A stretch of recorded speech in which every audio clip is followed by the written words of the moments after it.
যারা ইসলাম বিরোধী শক্তি, যারা ইসলামের ধ্বংস চায়, তারা চায় তাদের মুখের ফুৎকারে ইসলামের আলোকে তারা নিভিয়ে দিবে। কিন্তু আল্লাহর ফয়সালা হচ্ছে আল্লাহ তাআলা দ্বীনকে, দ্বীনের জ্যোতিকে পূর্ণরূপে বিকশিত করবেন, যদিও এটা কাফেররা অপছন্দ করে। সুবহানাল্লাহ। এবং তিনি আল্লাহ তাআলা রাসূলকে প্রেরণ করেছেন হেদায়েত দিয়ে আর সত্য ধর্ম দিয়ে, দ্বীনে হক দিয়ে, যাতে করে মানব রচিত যত ধর্ম আছে, মতবাদ আছে, সব কিছুর কবর রচনা করে এগুলোর উপরে আল্লাহ তাআলা দ্বীন ইসলামকে বিজয়ী করতে পারেন, যদিও এটা মুশরিকদের কাছে খুব অসহনীয়। তাহলে এই আয়াত দুটি থেকে আমরা বুঝতে পারলাম যে ইসলামের বিজয় অবশ্যম্ভাবী এই পৃথিবীতে। ইসলামের বিজয়, অগ্রগতি, অগ্রযাত্রা কেউ ঠেকিয়ে রাখতে পারবে না। কিন্তু ইসলাম বিরোধীরা চায় ইসলামের অগ্রযাত্রাকে তারা নিভিয়ে দিবে, ইসলামের জ্যোতিকে মুখের ফুৎকারে নিভিয়ে দিবে। আওয়াজ করে বলেন তো, কাফিররা, ইসলাম বিরোধীরা মুখের ফুৎকারে আল্লাহর এই দ্বীনের জ্যোতি বা আলোকে কি কখনো নিভাতে পারবে? বলেন, কোশ্চিনকালেও পারবে না। তারা নানা ষড়যন্ত্র করে, তারা নানা ধরনের চক্রান্ত করে, কূট কৌশল করে,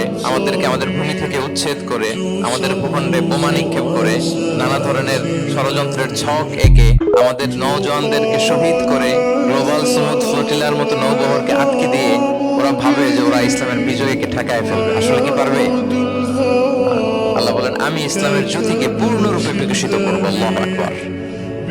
এটাকে কেউ ঠেকাতে পারবে না। তাহলে ইসলামের বিজয় অবশ্যম্ভাবী।